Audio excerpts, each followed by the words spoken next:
There are many different flavors of feelings that can make for great sex, but I really want to emphasize it's how it feels that makes it great, not any particular activity.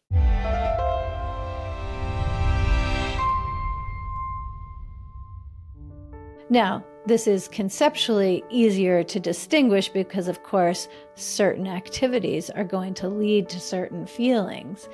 And so you could correlate the activities, but fundamentally, it's how they feel.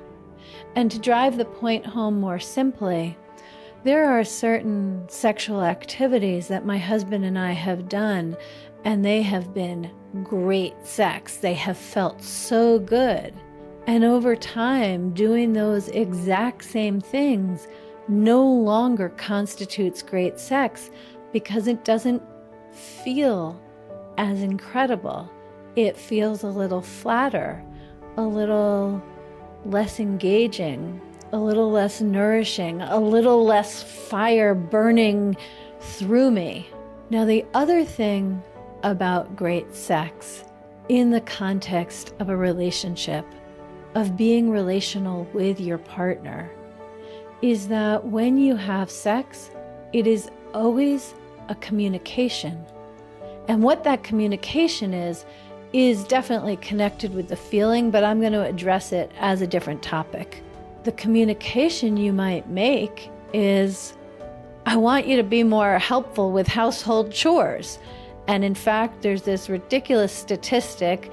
I've only seen it once, and I'm always a little suspicious about how these kinds of statistics are gathered. But anyway, one study I saw says that 84% of women have used sex in order to get their husbands to help with household chores. That would be using sex as a particular communication, even when it's not spoken.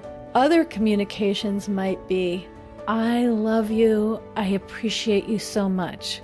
Another communication might be, I just want to forget everything else and get lost with you. Another communication might be, I want to feel taken care of. Another might be, I just want to love on you this evening. Or, I'm your wife, I know I have to do this. I'm your husband, I want to be more skillful. Let me try this.